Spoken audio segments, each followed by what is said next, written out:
It is evening podcasting here in Staten Island, New York.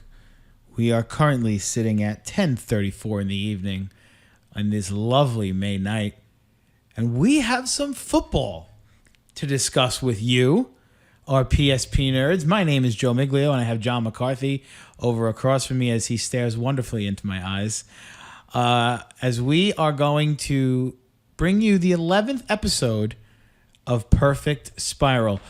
We have a lot to talk about tonight, believe it or not, in the middle of nothingness, what it seems like in the NFL season. The draft is over. Free agency has been over for some time. What do we talk about tonight? Well, we're going to tell you. We're going to talk about another disgruntled quarterback in segment 1, which seems to be a trend this offseason. And me and John are going to talk about Aaron Rodgers and the Aaron Rodgers saga. And also, we're going to discuss why so many quarterbacks are so upset this offseason. Is it something, are they all huddling together and just causing a ruckus for no reason? Or is it just purely coincidental? I don't know. In segment 2, we are finally going to cover the draft in its entirety. And then we are going to go over a couple of teams that we really liked what they did. Couple teams that we really didn't like what they did, and then maybe some steal potential players, some bust potential players, maybe some UDFA signings. I know I have one that I'm really excited about. He may be on my team. Stay tuned and find out, but I'm just saying he may be there. And then in segment 3, we are going to cover Spearheaded by my captain over on the other side of the glass, as they say. And he is going to talk about teams that he is looking out for over the next couple of months because of what they've done so far this offseason and what may make him excited, or what may make him not so excited. So there's a lot to cover here tonight, folks. We got a lot coming at you. Buckle up, chin up your chin strap, put your eye black on, go helmet to helmet. Go cheek to cheek. Grab a beer. Because this is going to be a good one. Everything's coming up next. Right here on PSP. You play to win the game. Touchdown! Can't wait. Well, guys, I'm just going to tell you, I really liked how I did that intro. I thought it was really calm, cool, collected. I didn't have to raise my voice that much, but I feel like I did the job. What do you think? Very close to ASMR. What does that mean? It's like this weird thing where people like on Twitch or like YouTube will talk really low, and it like supposedly is supposed to like stimulate some sort of feeling in your neck. Is that true? Yeah, it's usually just like super hot chicks. I am definitely a super hot chick. You are. That's for sure. Very easy on the eyes, Joe. Welcome, everybody, to the 11th episode of Perfect Spiral. My name is Joe Miglio. I have my co-host across from me, John McCarthy. John, how are we doing on this fine May evening?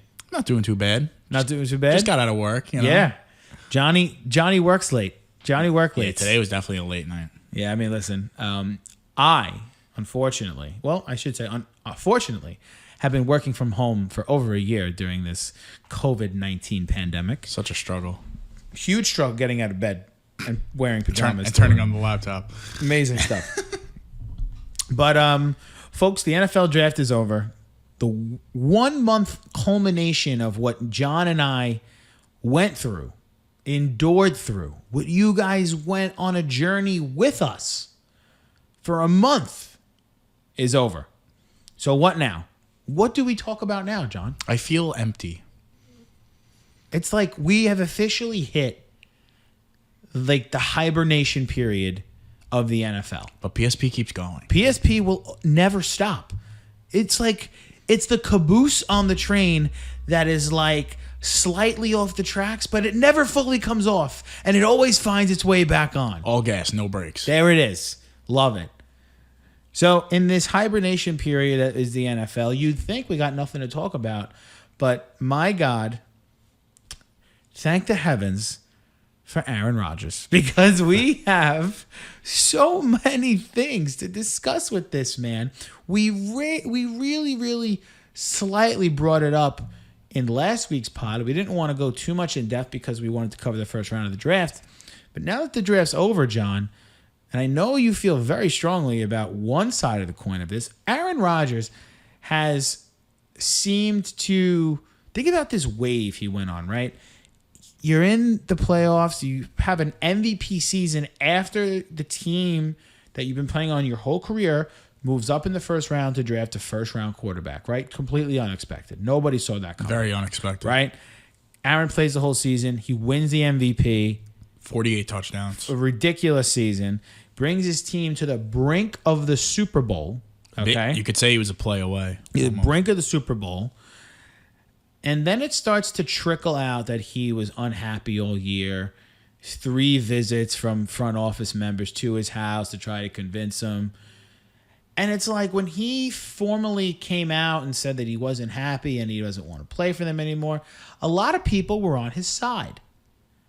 And over the course of the past week, you want to say, he's managed, in my opinion, he's managed to go from guy who's like very likable and like, oh, like Aaron wants out. I feel bad for Aaron. Aaron doesn't get any help. Aaron does this.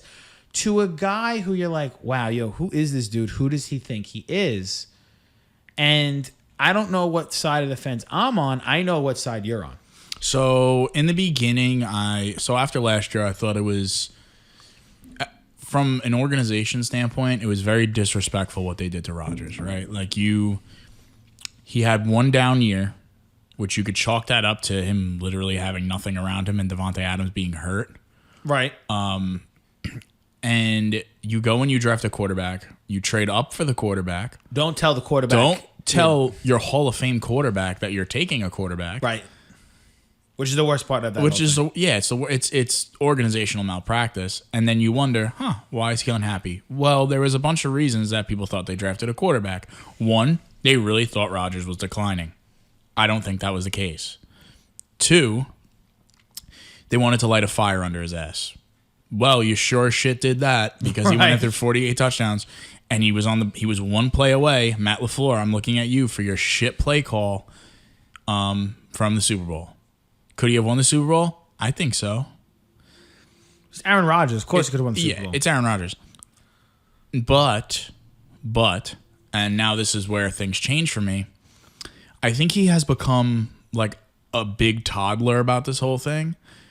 The fact that he's calling Brian Gutekunst Jerry Krause is fucking laughable. You're not off of... Let's talk about this for a second because you're throwing the name Jerry Krause around, and the name Jerry Krause is legendary in team circles, general manager circles. What he did was absolute insanity. What the Packers are doing is nowhere close to that. You're not coming off of a second three-peat, okay? You didn't win a Super Bowl. Like...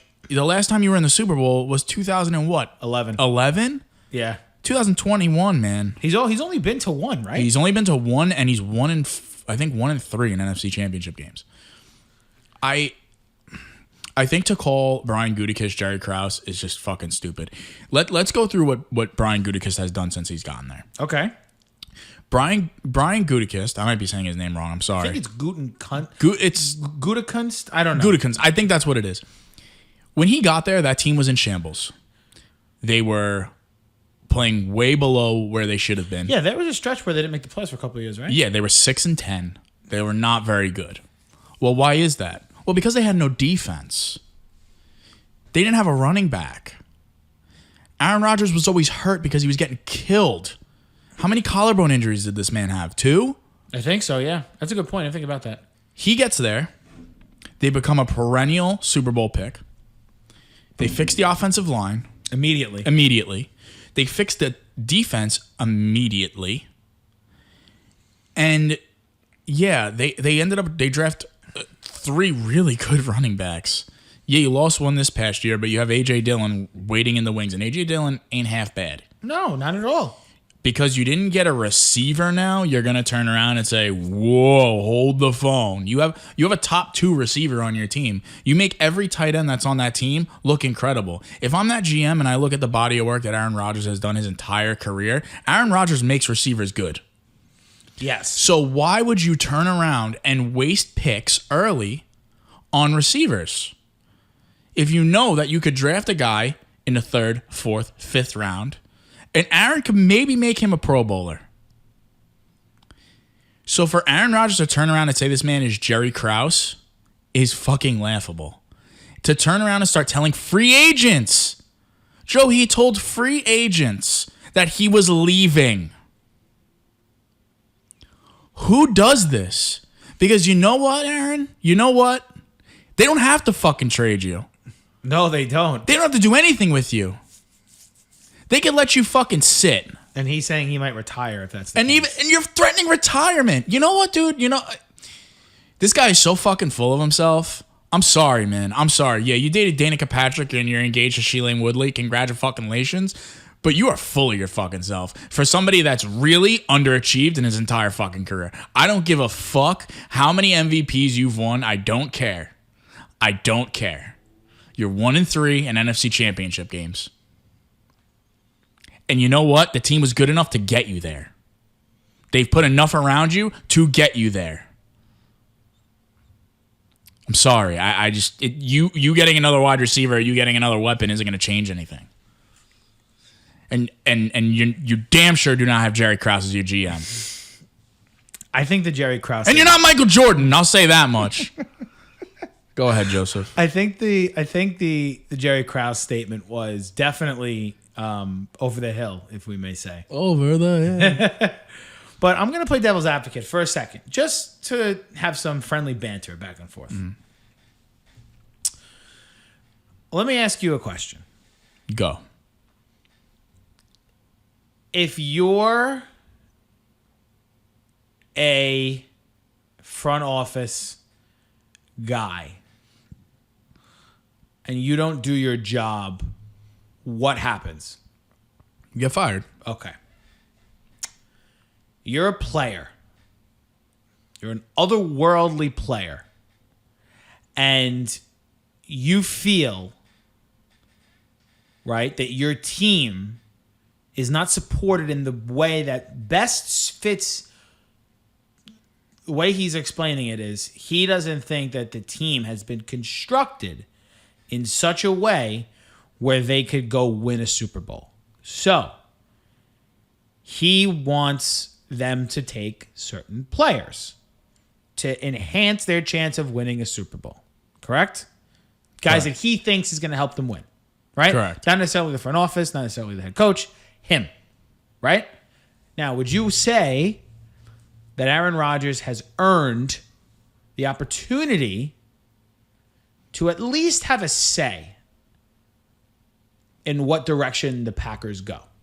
Would you say that he has at least he should at least be heard on what they should do because of the fact that he's been there for 16 seasons.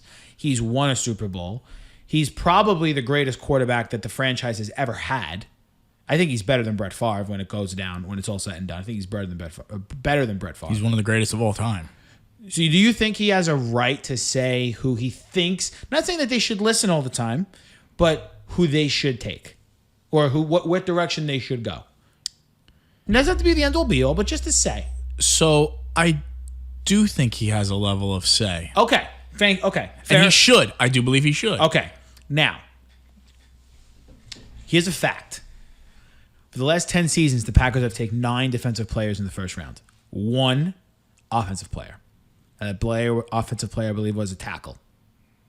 Okay? They have not drafted any skill players early on in the draft. At all. Okay? If I'm a player, right? And I don't like the job that is being done, I think he should have a say in what he wants to do. And if he doesn't want, now you're right, his contract can't let him out. But why can't these players do what these front office members do? They get a better opportunity, they go to another team. They're under contract, are they not? all of these offensive coordinators that got hired for head coaching positions, they were under contract, but they got better opportunities, so they left to go somewhere else.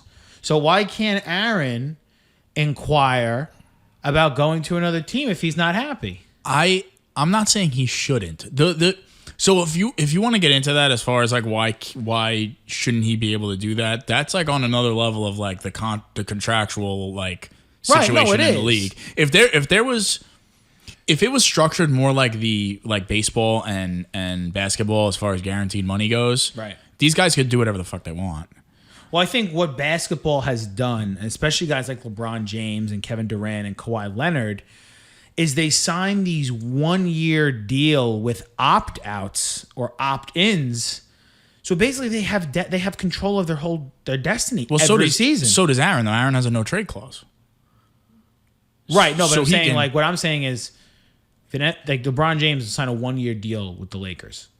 And then, depending on how he feels at the end of the season, he could choose to re-sign with the Lakers after the season, or he could choose to test free agency every year. Well, it's like a recurring cycle. Well, that's how... And he demands that contract. Of course. Whatever he wants. And that's just the way basketball is. I do think that the NFL is trending in this direction. You have guys like Deshaun Watson who could just simply say, I want out, trade me.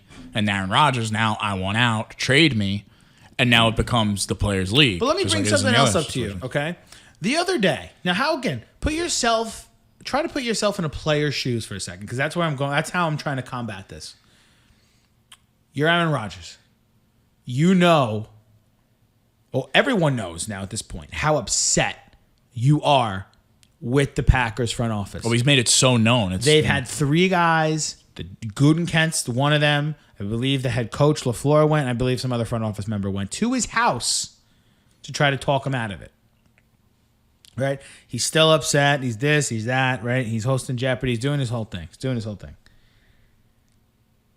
He comes out publicly and praises Jake Kumaro, one of the wide receivers for the Packers. The next day, the Packers released that wide receiver. Well, that's just spiteful. If you really wanted Aaron Rodgers on your team, you wouldn't have done that. That's all I'm going to say.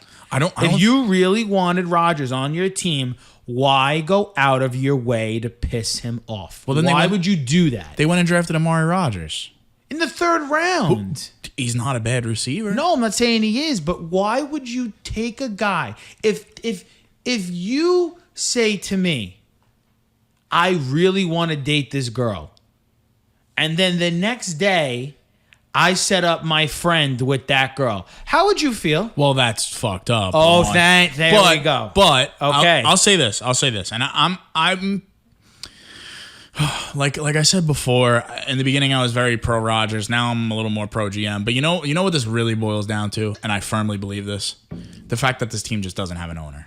The fact that they are the only team in the league that's like a publicly owned entity, like that they don't have somebody above the management side of the ball to really like put their foot down and say, I'm not doing this. It's not happening. Like how the Steelers were, where it's like, all right, Tomlin doesn't want Antonio Brown. This one doesn't want Antonio Brown. Right. The only person that had final say on Antonio Brown was the Rooneys. There's no owner in Green Bay. I don't know if that has anything. I don't know. I disagree with that. I do. I think, listen, they have a structure in Green Bay, just like every other team has a structure. Okay. There is a person that has a final say in that organization on whether Rodgers stays or goes. It's a GM. Whether it's a GM or the team president or whoever, right? They don't have a CEO. You're right, because they're a publicly owned company. They do have a president, and they do have a director of football operations. So they have one of those guys, and those guys, I'm guarantee you, they're involved. All I'm saying, I'm not saying that Rodgers is right or wrong, because I think that Rodgers is slowly going from like, guy who you could easily get behind and you can understand why he's disgruntled to who the fuck do you think you are? He's going down that path right now. I just don't know why you as a team would come out and say, we don't want to trade Aaron. We want to make Aaron happy. We want Aaron here for a long time. And then He publicly says he likes a wide receiver, and the next day, not even 24 hours later, you release said receiver. Why would you do that? Why would you do that? They're both playing hardball with each other. Honestly, it's going to end badly. He's not going to be there. You really think he's not going to be there? Oh, I think he is so far gone. So whenever stuff like this comes out, it's like a controlled leak, right? Like, who would know these private conversations happened? Who would know that you were offered, you wanted an extension, they said no, then they turned around and offered it to you, and you said no thanks. Like, right, because at that point, it's not about the money, it's about principle. It's about principle. And now you're saying retirement, you're saying jeopardy, all these things. He's laid breadcrumbs the last 2 years that he's not happy. But you know what? Honestly, man, like, you went to 2 straight NFC Championship games. You were on the cusp of a Super Bowl. And they got blown out in the first one. Remember, they got destroyed by San Francisco. Well, yeah, because San Francisco found the weak spot in their defense. Yeah, they ran the ball down their throats, right? And then last year, like we said, didn't they get down early in that game? The game was. I remember it being like a battle back and forth the whole game, but they were literally 2 plays away. There was 2 plays. The 4th down play. Where that was was it the 3rd down play where it was on Rodgers? 4th down, he liked to kick the field goal instead of go for it. Yes, that was the killer right there. Right. That ended the game because you got to put the ball in your hands of your best player at that point. And that's your quarterback. And if they would have given him the ball and he couldn't get it done, well, that's fine. But it was also on him because he could have ran it in on the 3rd down. Right, I hear you. He threw into double coverage to Devontae Adams. So then, if you truly don't think, and I want to shift gears on something else in a second, but before we do that. If you really think he's not going to stay in Green Bay, do you think it's a shoo-in that he goes to Denver, or do you think there's another team that could come out of the works and maybe take an opportunity, like a Washington? So Washington would, be a great landing spot for him, but I do not think that Green Bay is going to trade him in the NFC. You think it's going to? So you think it's Denver or? No one. I think it's Denver or bust. I think Denver is the only team and we'll get into them a little bit later with the draft, but the way they drafted screamed, we are going to get Aaron Rodgers.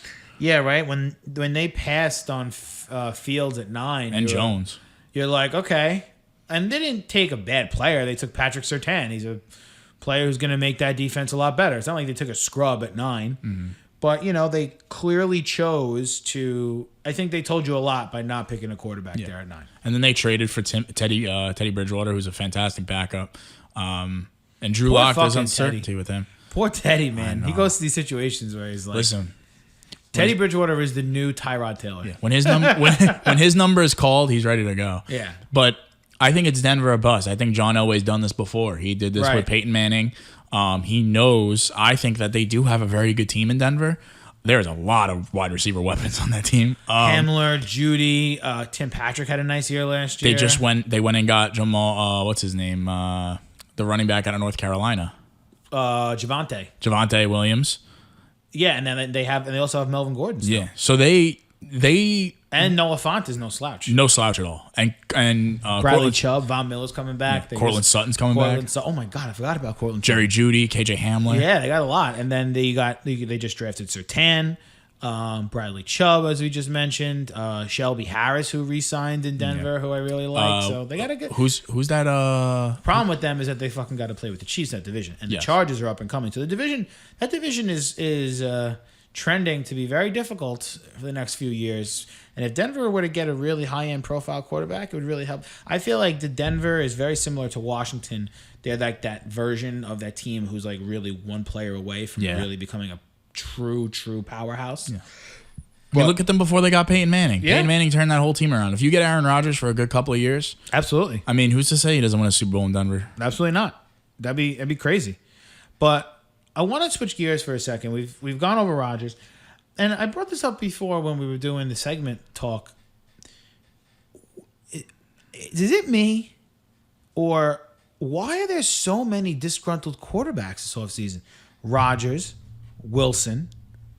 Who else? I know I'm missing Deshaun Watson. I feel like I'm missing a couple more. Bridgewater wasn't happy in during the offseason. He wanted out of Carolina. Who else?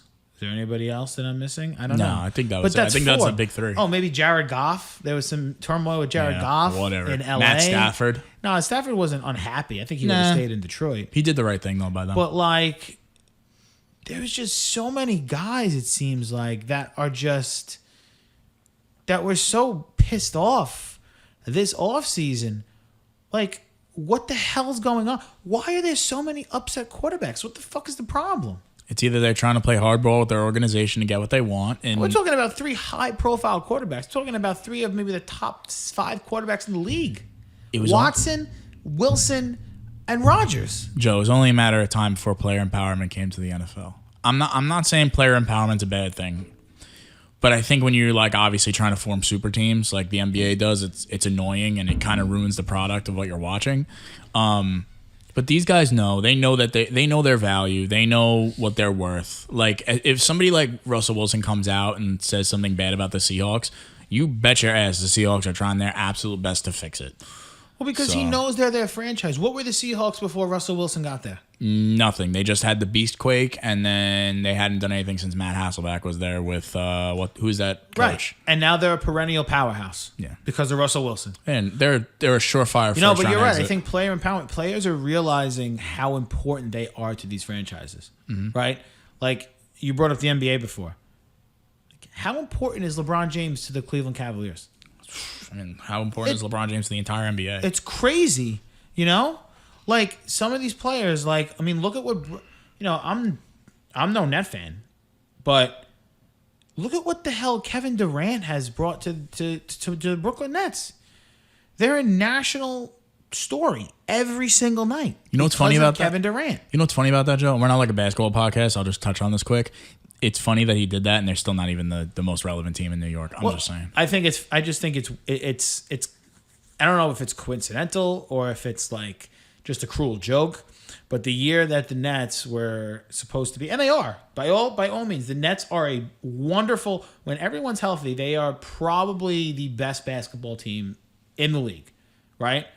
But it's just funny that the year that the Nets were supposed to overtake the New York Knicks as the number 1 team in the city, the Knicks go ahead and have this absolutely magical season where, they're picked by Vegas to win the least amount of games.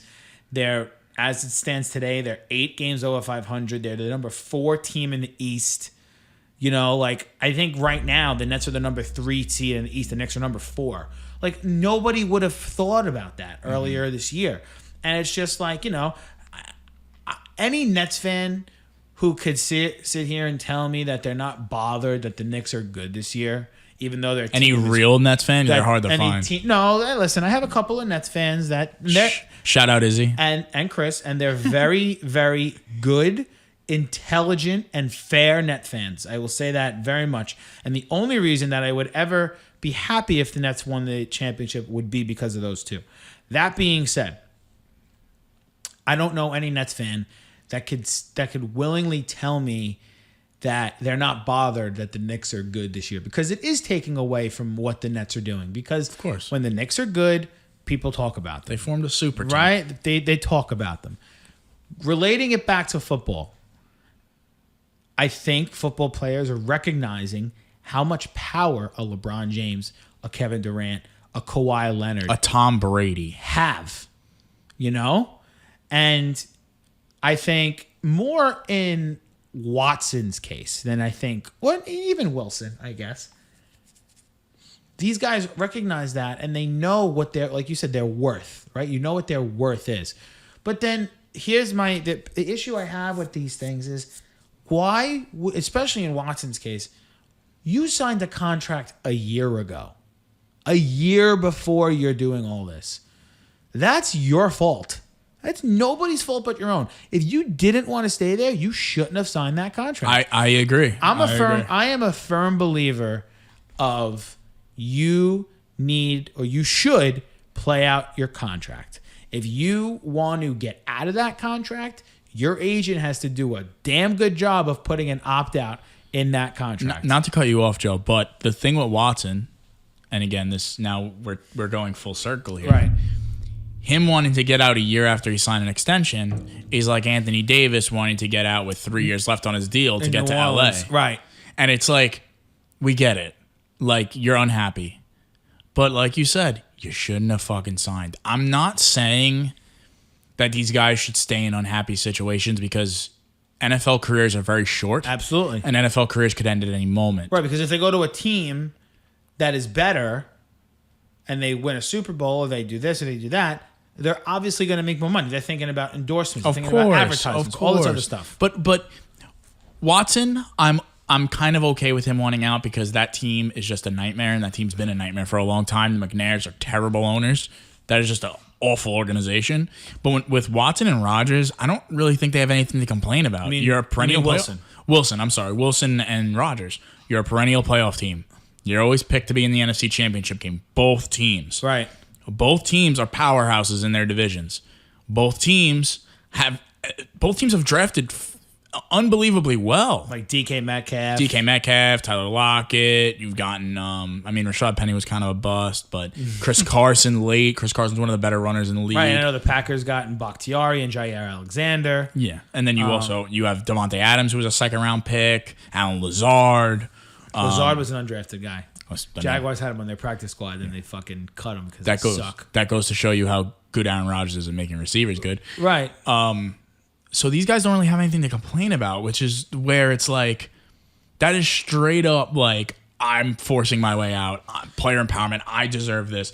I earn this. My career is almost over, sort of deal. Like, get me to a Super Bowl team. But what you're saying is true. They have earned that. They have done all that. Nobody's saying they haven't. They did that. The team didn't do that. They did.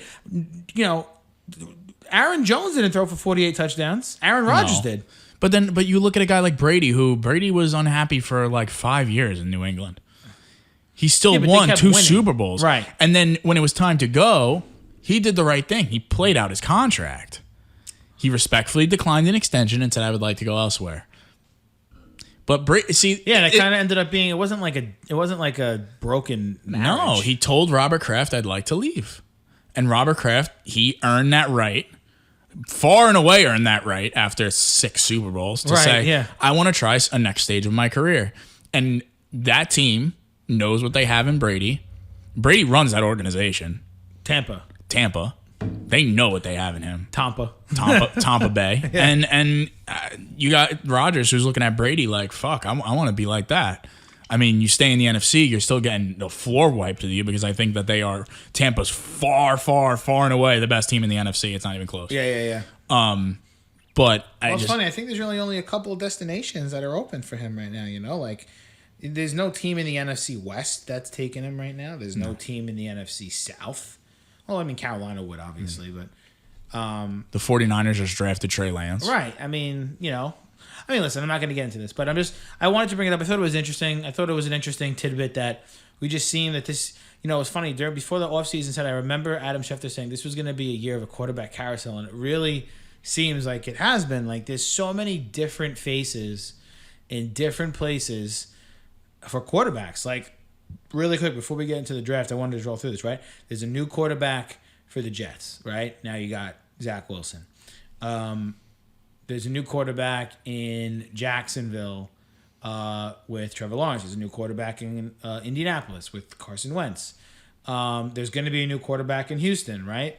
There's a new quarterback in Philadelphia. There's a new quarterback in Washington. There's a new quarterback in Detroit.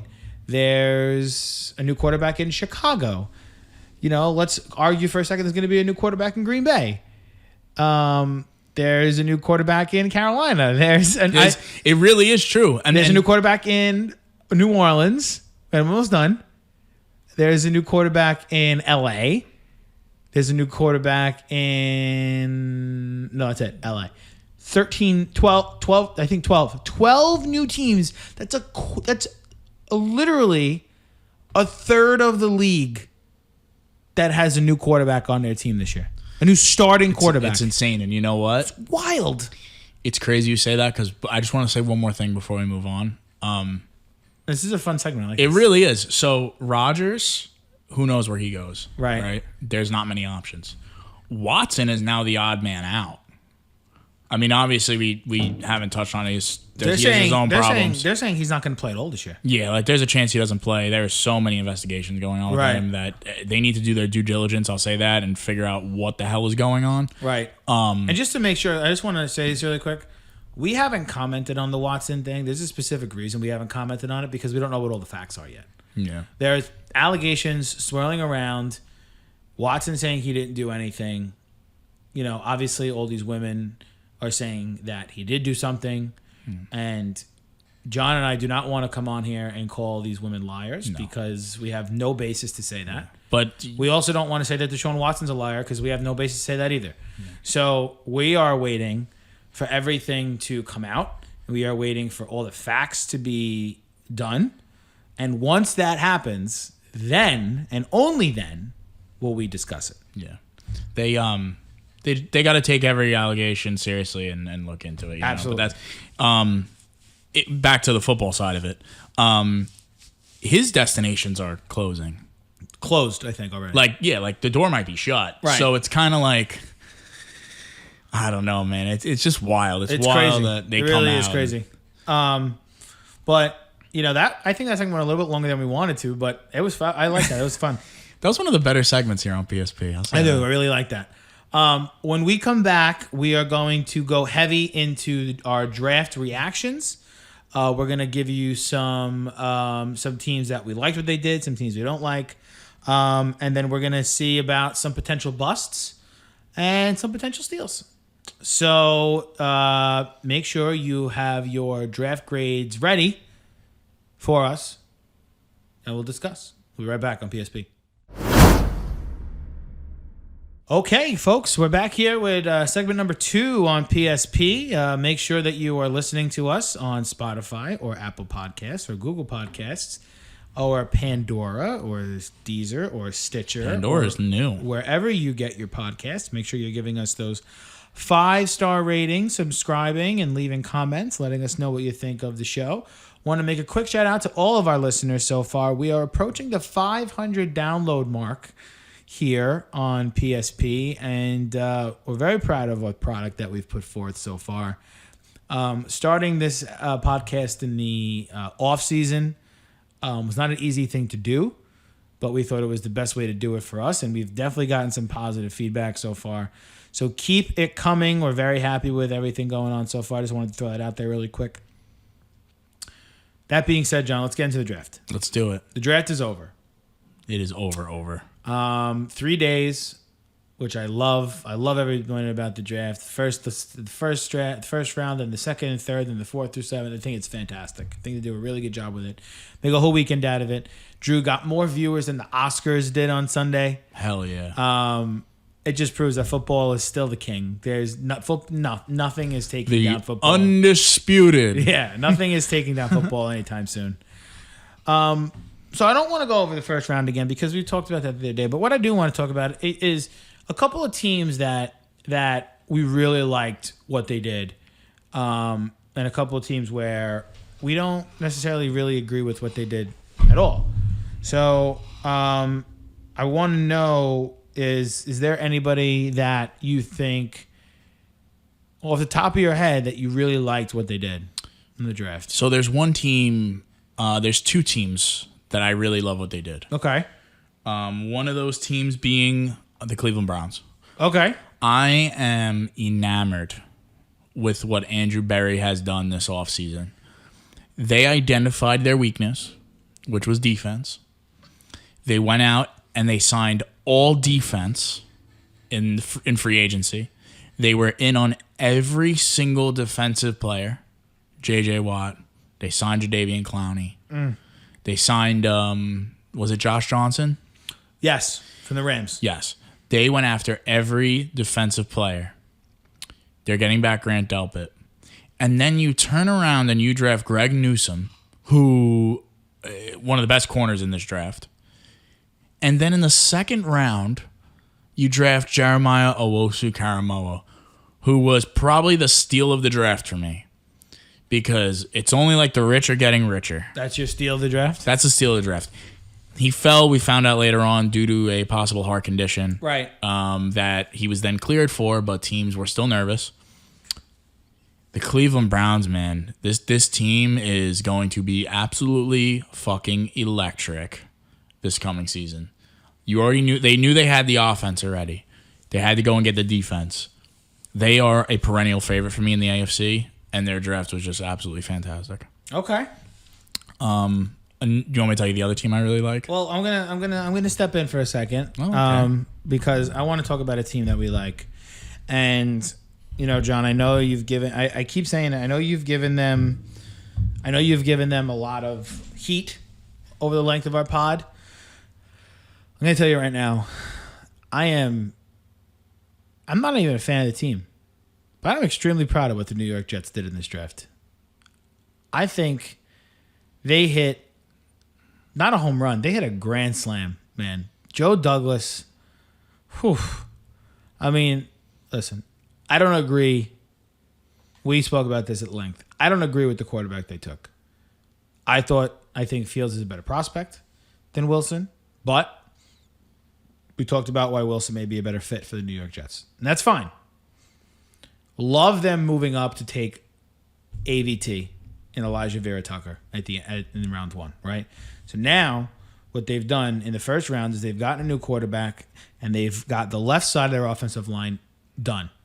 Becton, Vera Tucker, right? Solid.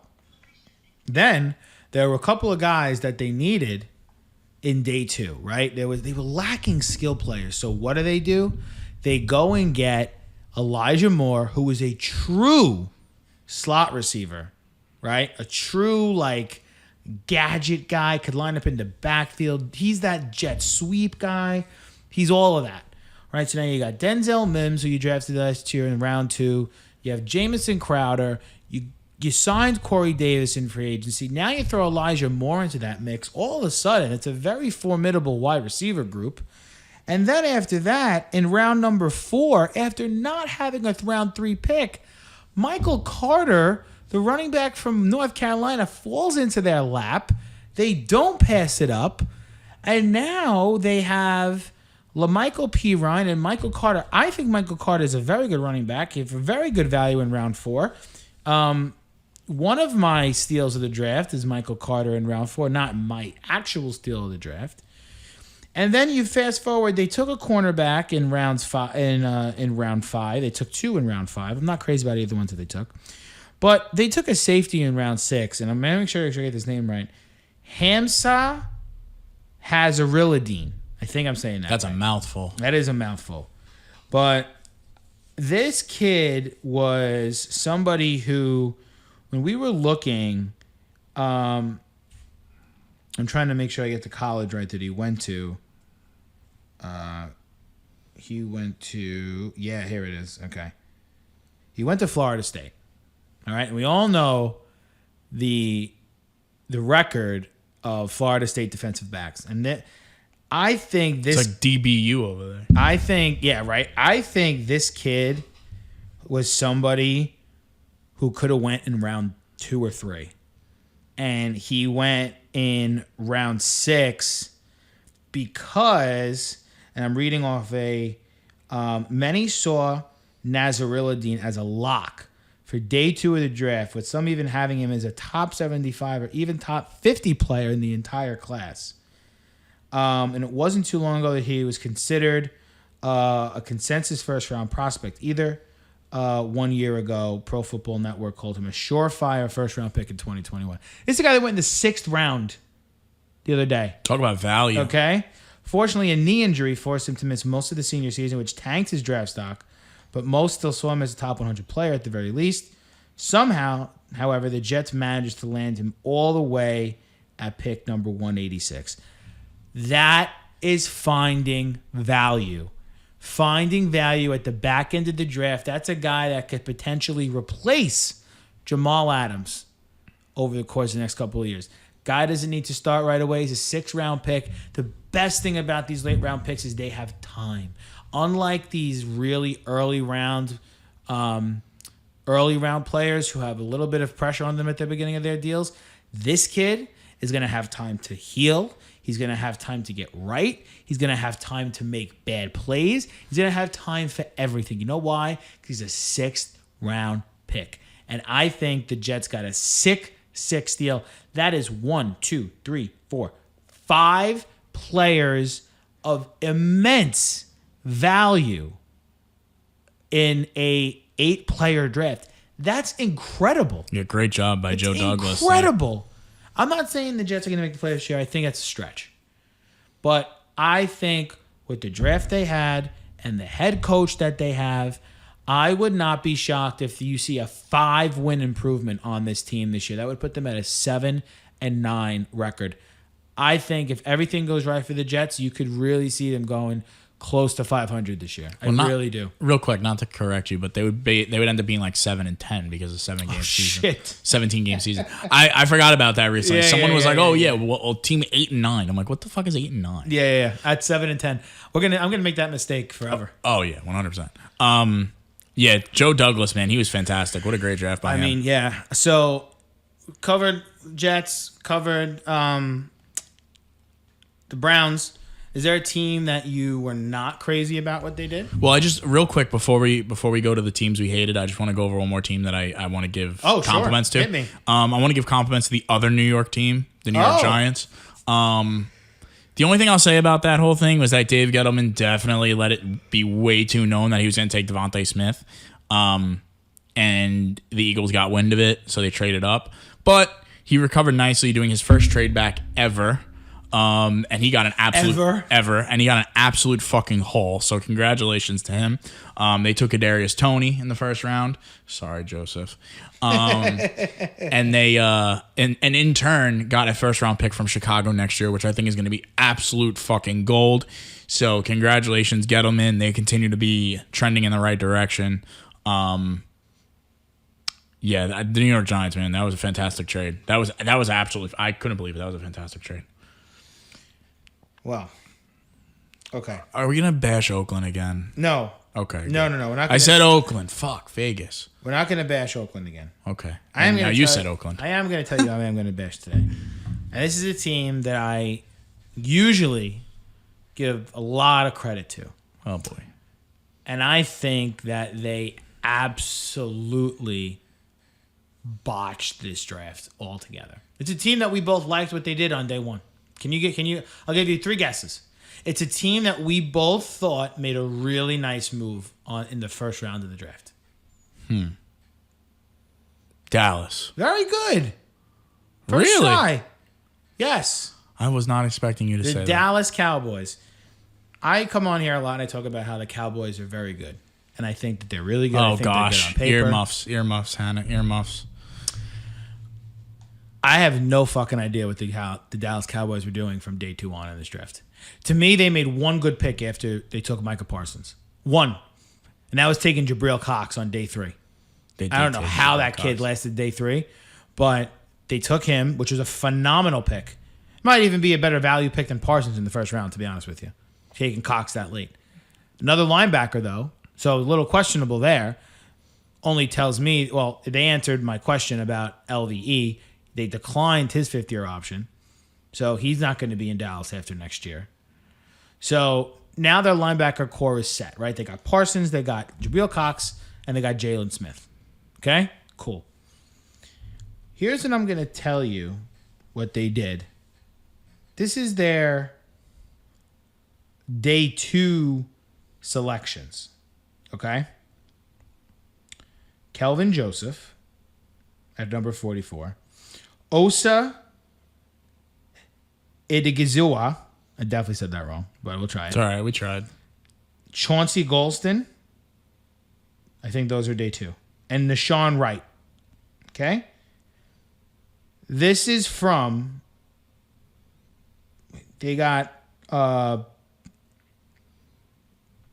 bloggingtheboys.com, which is Dallas Cowboys blog Twitter. They gave... I can't even... They gave 2 of these draft picks an F and a D+. Nashawn Wright was not ranked on like any of these people's boards that they went for. And they picked Nashawn Wright, number, let me make sure I get this right, number 99. Now, I just want to sit here, and I'm going to load it up really quick. I'm going to give you some guys who were available after number 99. Here we go. NFL Draft Tracker.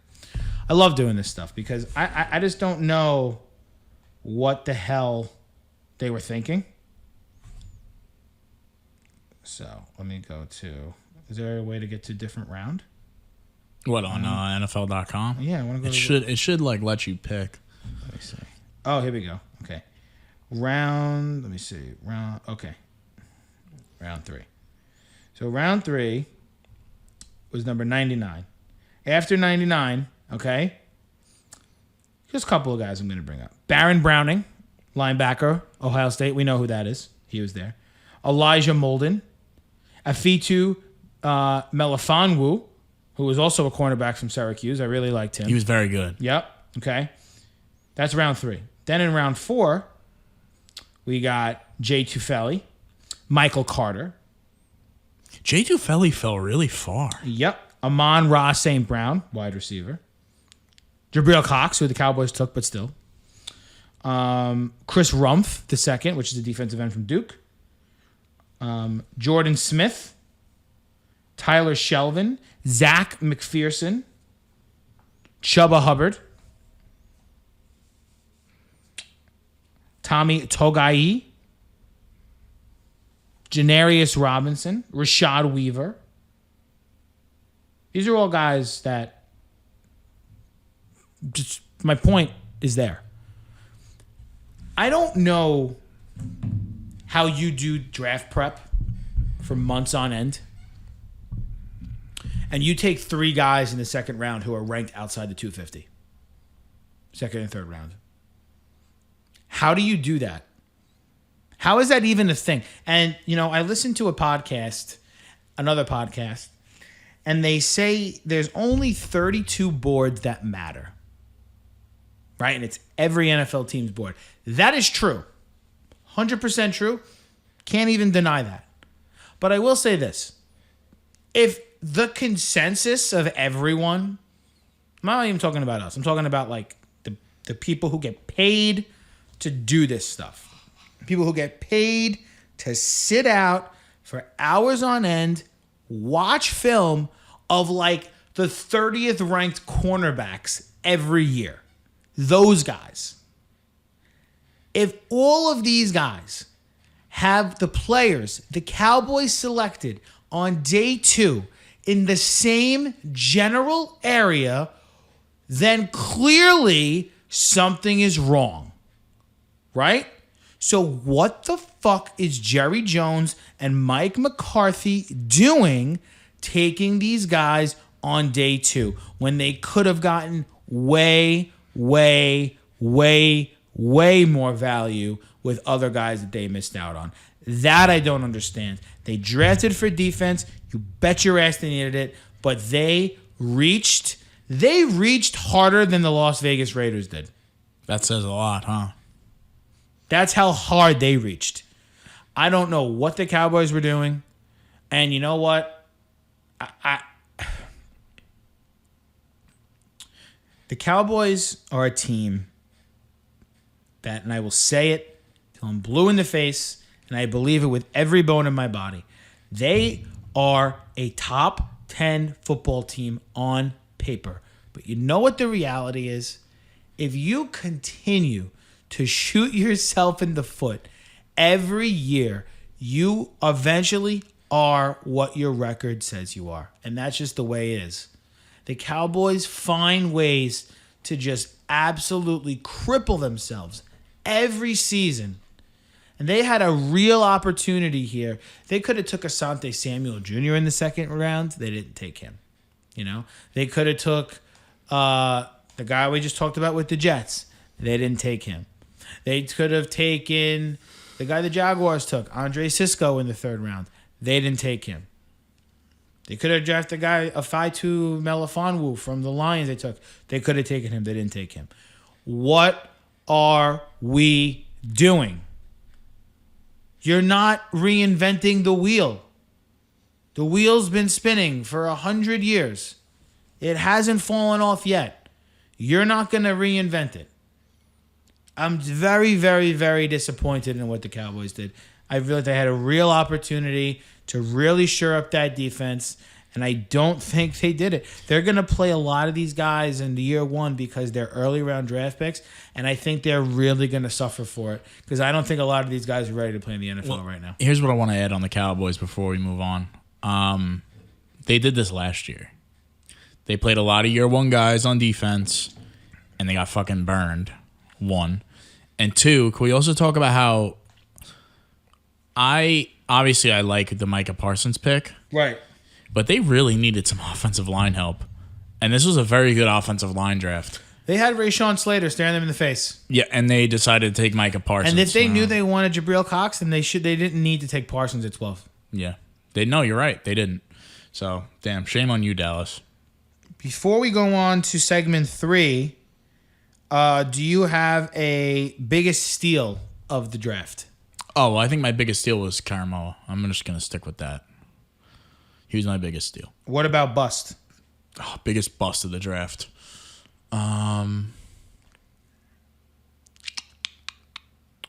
Who was the guy that Green Bay took? Eric Stokes? In the first round? Yeah. Yes. That was a terrible pick. That was an absolutely fucking horrendous pick. All right, I'm going to sit here and I'm going to go a little deeper, I think.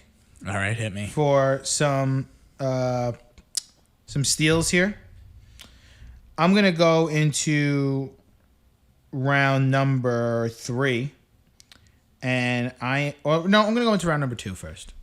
And I'm going to say Terrence Marshall Jr. I raved about Terrence Marshall Jr. for weeks. Biggest steal? Okay. Think took him with pick number 59. Great pick. Almost into round 3.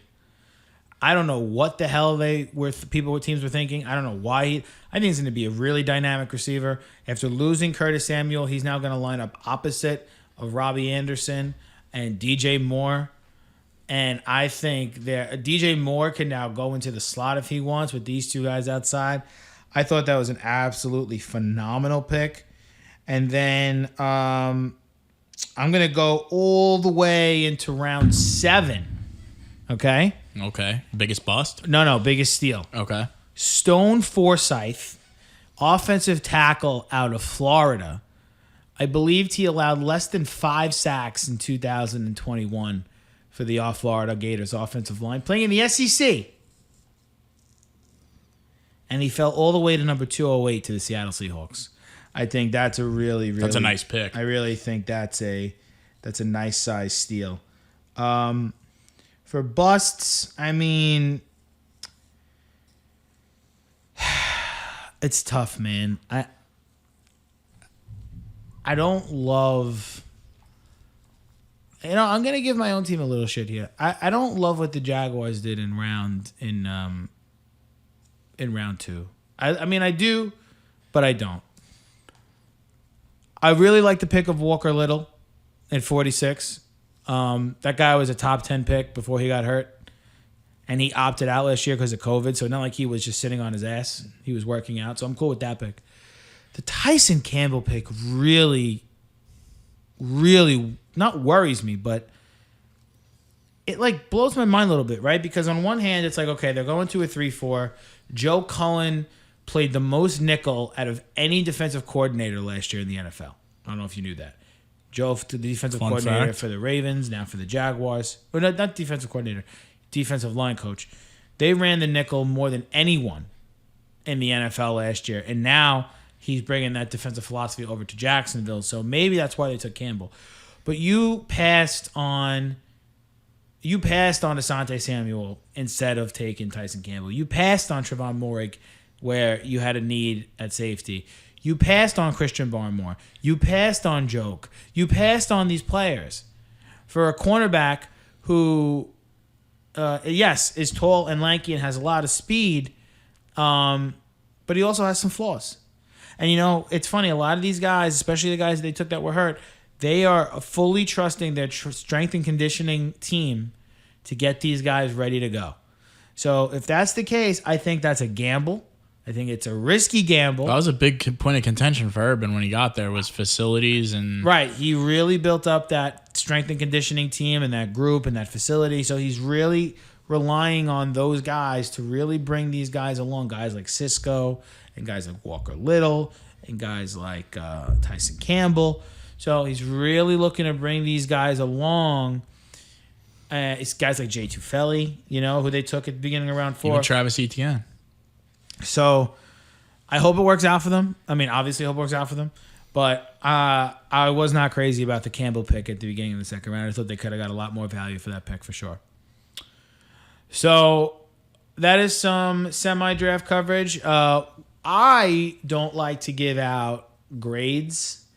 I think it's a little premature. I know we gave out grades for round 1 because that's what everybody likes to look at. I'm not crazy about draft grades because it's impossible to grade a draft class when they haven't played a game yet. They haven't played a game yet. So why are we giving grades based off whose rankings? Ours? Yeah. I don't know. I'm not crazy. We got to see how it shakes out. Yeah, we need at least a couple of years. Come talk to us in 2024, and we'll let you know what our draft grades are for the 2021 class. Well, PSP is the #1 sports podcast on Apple, Spotify. Your mouth to God's ears, bro. Oh, God, Your I mouth hope to God's so. ears. When we get back, our segment 3 is going to be a quick recap led by the captain himself, and he's going to let us know what teams have most piqued his interest during this offseason. We'll be right back on PSP. All right, folks, and we're back for segment number 3 here. Joe Miglio here with my co-host John McCarthy. This is our 11th episode of Perfect Spiral, and we're almost at an end here today on a Thursday evening, May 6th. Late night PSP. Late night PSP. John, you mentioned to me before we did this pod that you wanted to talk about a couple of teams that really piqued your interest this offseason. So what I'm going to do is I'm going to, hand over the reins to you here, sir. Please let the audience know what teams you think could be dangerous based off what they've done so far going into next season. So I'm going to give you a couple of teams real quick before we get out of here tonight. Sure, hit me with some knowledge. Obviously, we spoke about the Cleveland Browns. I think they're #1 for me. I think that they did everything that they need to do. They identified the weakness. They took care of the weakness, and there's no reason that they can't be a threat in the AFC. Is there one player in particular that you like they signed more than anybody else? I think it was Josh Johnson. Yeah? They got killed, in the back end of their defense last year. They gave up a lot of big plays. They are a team that could get a good pass rush, obviously, with Myles Garrett, and now you have Jadeveon Clowney. They're going to be a force to be reckoned with, that team. Do you think they're the AFC North favorites? Without a doubt. Without a doubt. Over the Baltimore Ravens. Without a doubt. And the Pittsburgh Steelers. Without a doubt. No question for me. What no if contest. you had to say today, where are they in terms of AFC power rankings? 3. Behind the Chiefs and the Bills. Yes. Can they get to a Super Bowl? Yes. Joe's giving me a face. I think that they have the coach. I think they, like I said, they identified a weakness. You're getting Odell Beckham back for better or worse. You have 2 of the best running backs in the NFL. There's no reason that this team cannot at least get to the AFC Championship game and possibly get to a Super Bowl. There's no excuse, really. Are you saying Baker Mayfield could go to a Super Bowl? Super Bowl champion Baker Mayfield? It does kind of sound funny. I mean, I love Baker, but they know what they're doing there. I think that they are on the right track. I think that even though they were playing against Chad Henne, I think that they gave the Chiefs a run for their money because the Chiefs' defense was not very good, as we saw in the Super Bowl. Right. And I don't think that Chiefs' defense got any better. Okay. So I don't see why they can't make a run. Another team that I really like what they did is the Los Angeles Chargers. Oh, interesting. Okay. First of all, you have Justin Herbert going into year 2. Right. You knew that you had trouble on that offensive line. So you went and got Rashawn Slater, who could be a perennial All-Pro. Absolutely. And you just kept that team in place. You just kept everything that was there in place. I mean, you lost Melvin Ingram. You're getting Joey Bosa back healthy. You're getting Derwin James back healthy. Huge gain. It's like a free agent addition. Yeah, you lost Casey Hayward, but that's okay. He's getting a little older. Casey. Yeah, he was getting a little older. But I think going into year 2, I think they've really set up Justin Herbert for success. Where do you think they stand going into next year? Wild card berth, you think? Wild card. Yeah, they're a wild card. You think they're team. ready for a wild card berth? Oh, yeah, for sure. For sure. I think that, I mean, obviously, if Aaron Rodgers goes to Denver like we think, that's going to be a little tough. Speaking of Denver, love what they did in the draft. Patrick Surtain is an excellent player. And then drafting Javonte Williams. Right. Fantastic running back. You know Melvin Gordon has some issues. You lost Phillip Lindsay. Javonte Williams could be that number 1 real quick, and I think he could handle every bit of it. So they definitely improved. And you're getting Von Miller back, just like a free agent addition. Right. Because Von is still a force to be reckoned with. You get Bradley Chubb. He was a little slow last year coming off the injury. I don't see why he can't be 100% this year. And I'm gonna give my team a little shout out too. I think the Vikings did a fantastic job this offseason. Oh, some Minnesota Viking love, purple and gold. Yeah, I think that our defense got a hell of a lot better. Patrick Peterson. Wearing number 7, bro. How do you feel about that? Back to LSU days. And then signing, I always, Tomlinson. Dalvin Tomlinson. Excellent move. Michael Pierce is coming back. He opted out last year. So Michael Pierce, Landon Tomlinson, Danielle Hunter. Danielle Hunter's coming back. We have Darisaw. We got our tackle. Justin Jefferson going into year 2. I really like where we stand. I think that we can be this. Depending on what happens with Rodgers, I think we could be the number 1 team in that division. Zimmer and Spielman. With Kirk? With Captain Kirk? As much as I fucking hate that man, yes. I love the Kellen Mond pick. We didn't even really get into that. I love that pick. Kellen Why do you Mond like that pick so much? He's very raw. Okay. So he's not like a threat to start right away. He reminds me a lot of Colin Kaepernick. I don't know if that's a good thing or a bad thing. Colin Kaepernick was actually a pretty good quarterback, I thought. I liked Colin Kaepernick when he played. I thought he was... He just felt his decline was fast. Yeah, it was fast. But like when he was good, he was pretty fucking good. Yeah, he was. Played in the Super Bowl. Absolutely. Let's not forget that. But he's going to sit behind Kirk. We know that the clock's ticking on Kirk. He's got... next year, we could actually get rid of him, and the cap hit isn't ridiculous. And we were even trying to get Justin Fields, which that hurts me, but whatever. So yeah, those are my 4 teams that I really like going into this year. I 2 things I want to say about the Vikings. Number 1, I know you saw that story come out about that if the Fields was there, they would have taken him. I think that's a ridiculous story because like that's like saying if Trevor Lawrence was there, they would have taken him. Like, of course you would have taken him if he fell to you at 14. But I said this to you the other day. If they really wanted him, they would have traded up to get him. I know. I'm trying to really wanted him, they would have traded up to get him. I think it was a situation where they said, you know what? If he happens to fall to us, then we'll take him because that's gravy. But we feel confident enough in Kirk where we don't have to feel we need to trade up to go get him. That's what I think they thought. So and then my second thing is, I don't know why I thought about this, but if you said Patrick Peterson LSU days, I'm really pushing for an alternate Viking uniform where the primary is like a gold. Oh, that'd be so sick. Like a yellow gold. Can we make a phone call about that to the NFL? You know, I'd be sick. With the purple helmet. Oh, Roger, if you're listening, please. You want like a gold jersey? That would be sick. For the Vikings? I'd get one. I'd wear it. Or they have, what is it? Gold or yellow they have hinted in that uniform? I think now it's like gold. I think it was yellow, but now I think it's like more of a gold hue. Now it's more of a gold. So Joe, you're not going to be here next week. No. The big kahuna, the big easy. Wow. We're going to miss you. Is getting married next week. Congratulations. You will be at the wedding, John. I will be, but before the wedding, PSP needs to be recorded. PSP needs to be recorded. I will not be here next week. TBD on the week after next week. I will be missing definitely next week, possibly 2. I have all the faith in you that you will I will pass the torch to you. And Wow. I I'm have all not the going to faith- lie, kind of nervous. I have all the faith that you will do a very nice job. We do have a guest host who will be joining us next week. Do you want to leave that a secret, or do we want to announce who that is? I'll leave it a secret for now. I'll let it be a secret. Okay.